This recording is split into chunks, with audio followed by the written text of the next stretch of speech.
Bayangin, lo punya 1000 mimpi besar. Mau sukses sebelum umur 30, mau punya bisnis, mau punya badan ideal, mau keluar dari lingkaran gaji pas-pasan. Tapi, tiap kali niat udah meletup, yang menang tetap aja kasur, HP, sama rasa nanti aja deh. Gue ngerti banget, karena ini bukan cuma soal males, ini soal pola. Kita tuh generasi paling ambisius, tapi juga paling gampang capek, paling cepet kehilangan arah. Kayak mobil sport tapi bensinnya tinggal setetes. Kenceng di awal, mogok di tengah. Lo sadar gak? Tiap kali lo nonton video motivasi, semangatnya nyala cuma sejam. Abis itu balik rebahan lagi sambil scroll. Karena yang kita cari bukan hasil, tapi sensasi merasa produktif. Kita suka ide besar, tapi benci proses kecil. Kita mau naik tangga, tapi pengen yang instan. Mau jadi 1%, tapi hidup kayak 99% sisanya. Ironinya, kita nggak sadar kalau kebiasaan ini pelan-pelan nyedot potensi kita. Kita bisa, tapi nggak mau. Kita tahu harusnya ngelakuin, tapi milih nunda. Kita bilang, gue coba belum nemu waktu yang tepat, padahal kita cuma belum punya disiplin. Gue pernah mikir, mungkin dunia sekarang emang didesain buat bikin kita males. Segalanya instan. Dopamin gampang banget didapat. Satu klik udah bisa ngerasa keren, padahal nggak ngapa-ngapain. Satu scroll bisa bikin lo ngerasa lebih pinter, padahal cuma lewat doang. Kita hidup di era di mana ambisi nggak butuh keringat. Cukup niat dan wifi. Tapi justru di situ jebakannya. Ambisi tanpa aksi cuma mimpi yang dikubur hidup-hidup. Masalahnya, banyak dari kita udah nyaman hidup di ilusi. Ngerasa sibuk padahal nggak produktif. Ngerasa mikir keras padahal cuma overthinking. Ngerasa pengen berubah tapi nggak mulai. Dan lama-lama, itu jadi identitas. Kita jadi generasi yang bangga bilang, gue bisa kalau mau. Padahal nggak pernah beneran mau. Lucunya, dunia nggak peduli niat baik lo. Dunia cuma peduli hasil. Lo bisa punya visi segede langit, tapi kalau nggak ngelangkah, lo tetap di tanah. Semua orang pengen jadi versi terbaiknya, tapi sedikit yang berani berantakan dulu buat nyampe ke sana. Kadang yang paling susah bukan ngerjainnya, tapi ngerjain terus meskipun lagi nggak pengen. Dan disitulah bedanya antara yang berhasil dan yang ngeluh tiap minggu. Bukan karena yang berhasil lebih pintar, tapi karena mereka jalan duluan waktu lo masih mikir. Mereka gerak waktu lo bilang nanti. Mereka capek juga, males juga, tapi mereka tetap jalan. Karena mereka sadar nggak ada waktu yang ideal buat mulai.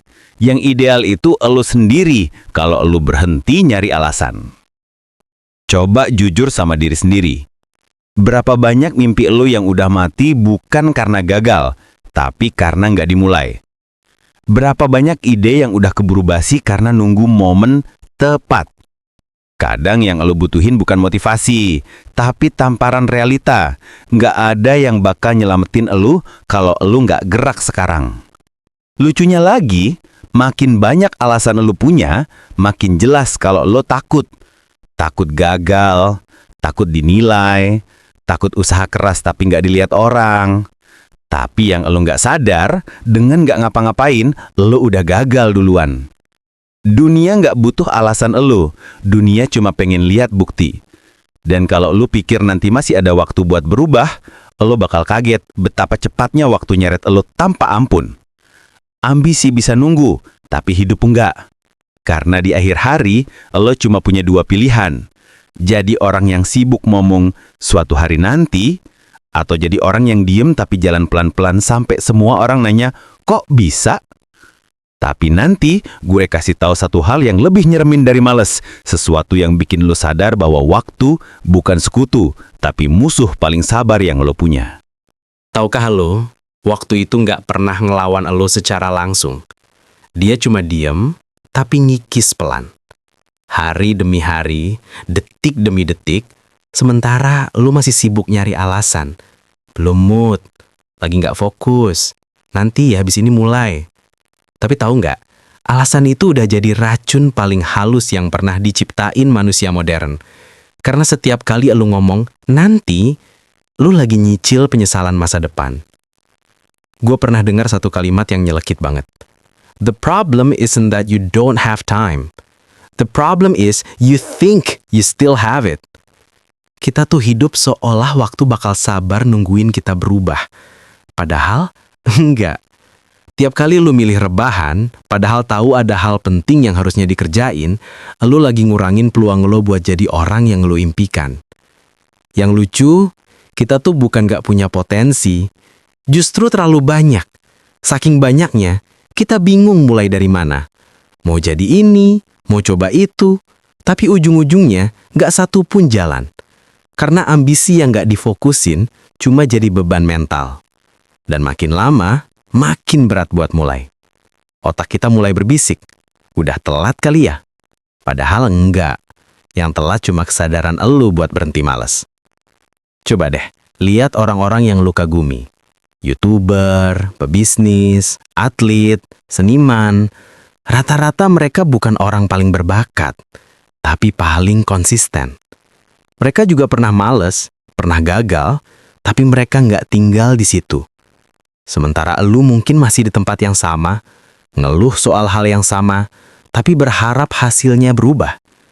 Ironi kan? Kadang gue mikir, mungkin rasa malas itu sebenarnya cuma penundaan rasa takut. Kita nggak bener-bener malas, kita cuma takut hasilnya nggak sesuai ekspektasi. Takut usaha keras tapi tetap gagal, takut dibilang sok rajin, takut diketawain. Jadi kita pura-pura santai, biar nggak kelihatan peduli. Padahal dalam hati, kita peduli banget. Kita cuma nggak siap kecewa. Tapi lu harus ingat, yang beneran kalah itu bukan yang gagal, tapi yang nggak pernah mulai. Karena selama lu masih berani coba, lu masih punya arah. Tapi selama lu terus nunda, lu cuma nambah jarak antara lu yang sekarang dan lu yang lu pengen jadi. Dan jarak itu makin lama makin jauh. Sampai akhirnya, cuma bisa disesali. Gue tahu, kalimat kayak gini sering kedengeran kayak motivasi basi. Tapi ini bukan soal, ayo semangat. Ini soal fakta hidup. Dunia nggak bakal nungguin elu siap. Dunia terus muter, dan yang diem bakal kelempar keluar. Semua orang sibuk ngejar sesuatu, dan elu masih sibuk ngeyakinin diri sendiri kalau rebahan juga bagian dari healing. Padahal yang lu sembuhin itu cuma rasa bersalah, bukan masalahnya. Lucunya lagi, lu pikir lu butuh motivasi buat mulai, padahal lu cuma butuh satu hal. Berhenti mikir, lakuin aja dulu. Satu langkah kecil lebih berharga dari 1000 rencana, karena kesempurnaan gak datang sebelum tindakan. Dan mungkin lu bakal ngerasa, tapi gue udah telat. Enggak bro, telat itu kalau lu tetap di titik ini setahun lagi. Kalau lu masih dengerin narasi kayak gini tapi gak gerak juga. Karena waktu nggak peduli alasan elo, dia cuma terus jalan, dan suatu hari nanti, lu bakal sadar, bukan dunia yang berubah terlalu cepat, tapi elu yang terlalu lama diem.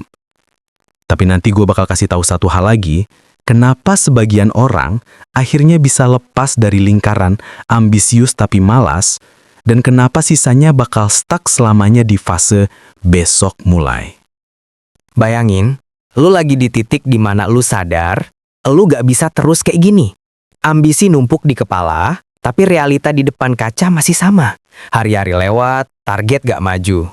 Tapi lu juga mulai ngerasa ada sesuatu yang harus berubah. Nah, di sini nih titik krusialnya. Banyak orang nyerah di fase ini karena mereka nyangka perubahan itu harus besar, dramatis, penuh semangat kayak di film. Padahal yang nyelamatin elu bukan momen besar, tapi langkah kecil yang elu lakuin terus-menerus walau gak ada yang nonton.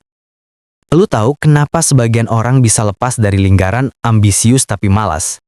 Karena mereka berhenti nyari motivasi dan mulai bangun sistem.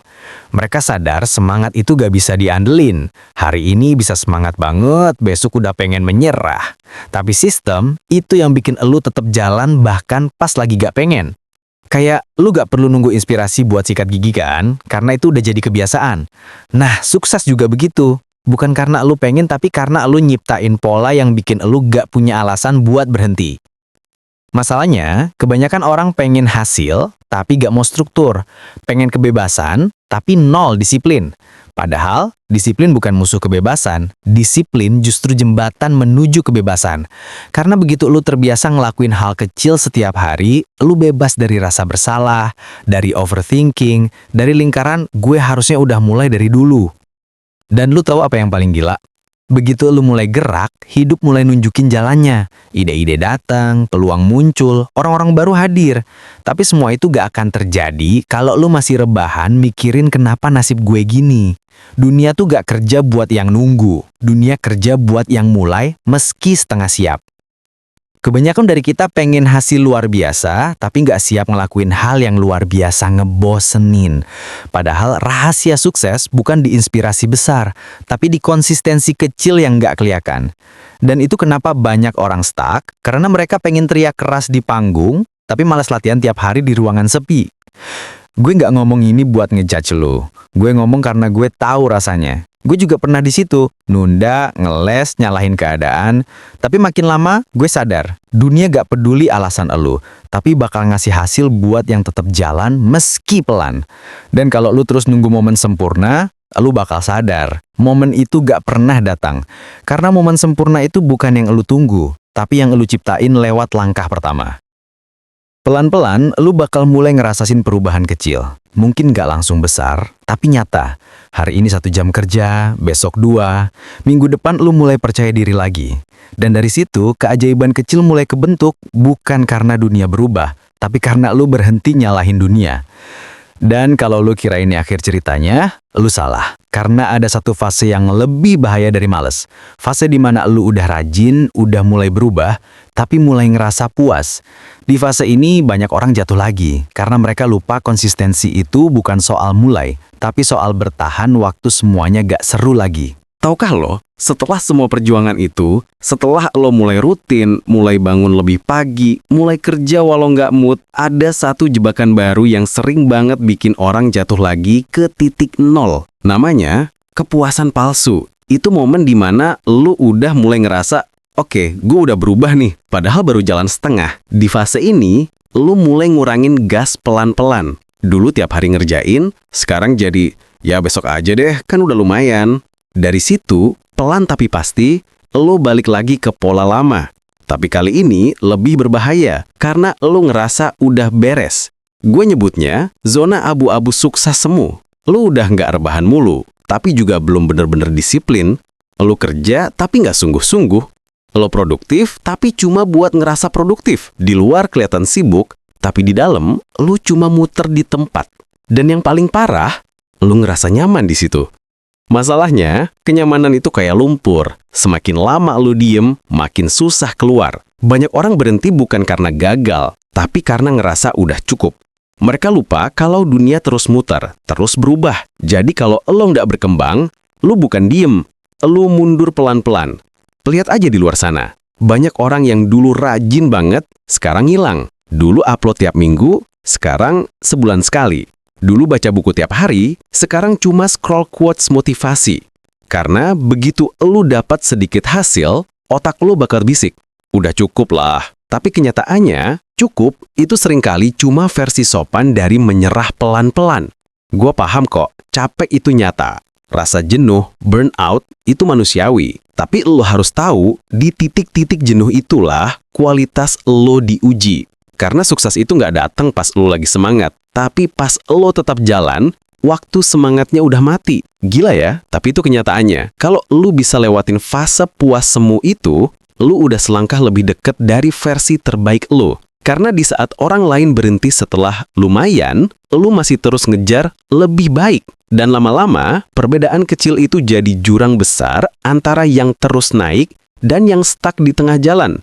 Lu tahu kenapa orang-orang yang beneran hebat kelihatan kalem tapi tajam? Karena mereka udah lewat fase ini, mereka nggak butuh pembuktian lagi. Mereka cuma fokus tumbuh. Mereka udah berhenti ngebandingin diri sama orang lain. Dan itu titik di mana kerja keras bukan lagi beban, tapi karakter. Tapi hati-hati, karena setelah lo lewatin semua itu, ada satu ujian terakhir yang paling halus, paling beracun, dan paling sering nggak disadari. Rasa kehilangan arah setelah berhasil. Kadang, setelah lo dapat apa yang lo mau, justru lu ngerasa kosong. Dan di situ, banyak orang kehilangan makna bahkan lebih dalam dari rasa malas itu sendiri. Bayangin, lu akhirnya sampai di titik yang dulu lu impikan. Punya uang cukup, kerjaan lancar, hidup stabil. Tapi anehnya, hati lu malah datar. Gak ada euforia, gak ada rasa akhirnya. Yang tersisa cuma hampa. Dulu lu pikir capeknya bakal hilang kalau udah sampai sini. Tapi ternyata enggak. Karena masalahnya bukan di hasil, tapi di makna yang lu taruh di balik semua ambisi itu. Ini fase paling sunyi dari orang-orang ambisius. Saat lu udah gak malas lagi, tapi juga gak ngerasa hidup. Lu mulai nanya ke diri sendiri, abis ini apa? Dan gak nemu jawabannya. Banyak yang terjebak di sini. Nyari makna baru lewat hal-hal eksternal. Beli barang, pamer pencapaian, ngejar validasi. Tapi makin dikejar, makin kosong. Karena ternyata lu cuma ganti bentuk pelarian. Dulu pelariannya rebahan, sekarang pelariannya pencapaian. Dua-duanya sama-sama bikin jauh dari diri sendiri. Gue pernah dengar seseorang bilang, manusia bukan cuma butuh tujuan, tapi juga alasan kenapa dia ngejar tujuan itu. Dan disinilah letak perbedaan antara orang ambisius dan orang yang bermakna. Orang ambisius ngejar sesuatu buat ngebuktiin diri. Orang bermakna ngejar sesuatu karena dia tahu siapa dirinya.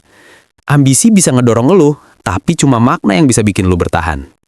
Lu tahu kenapa banyak orang sukses ujung-ujungnya burnout, depresi, bahkan kehilangan arah? Karena mereka udah dapet apa, tapi belum nemu kenapa. Mereka udah nyentuh puncak, tapi nggak siap sama sepi di atas sana. Dan akhirnya, semua pencapaian itu terasa hampa. Dunia ngeliat lu berhasil, tapi lu ngerasa kosong. Di titik ini, lu harus balik nanya ke diri sendiri. Lu ngejar semua ini buat apa? Buat ngebuktiin ke orang? Buat ngalahin masa lalu lu? Atau cuma biar nggak kelihatan kalah? Karena kalau jawabannya masih berputar di luar diri, lu bakal capek terus. Tapi kalau lu mulai ngelakuin sesuatu karena cinta, karena panggilan, karena pengen tumbuh, bukan karena pengen dipuji, lu bakal ngerasain damai yang beda banget. Dan mungkin ini momen paling penting dari semua perjalanan ini. Momen dimana lu sadar, ternyata yang lu lawan selama ini bukan rasa males, bukan dunia, bukan orang lain, tapi diri lu sendiri. Sekarang pertanyaannya, lu mau terus jadi generasi ambisius tapi kosong, atau jadi versi yang tenang tapi hidup? Karena di akhir hari, bukan tentang seberapa tinggi lu bisa naik, tapi seberapa dalam lu ngerti kenapa lu mulai. Dan mungkin itu jawaban dari semua rasa hampa yang lu rasain. Karena ternyata kemenangan paling besar bukan saat lu berhasil ngalahin dunia, tapi saat lu berhasil ngalahin rasa malas, rasa takut, dan rasa kosong dalam diri lu sendiri. Karena ujung dari semua ambisi bukanlah tepuk tangan, tapi kedamaian. Dan kedamaian itu cuma datang ke orang-orang yang akhirnya berhenti lari dan mulai berdamai sama dirinya sendiri.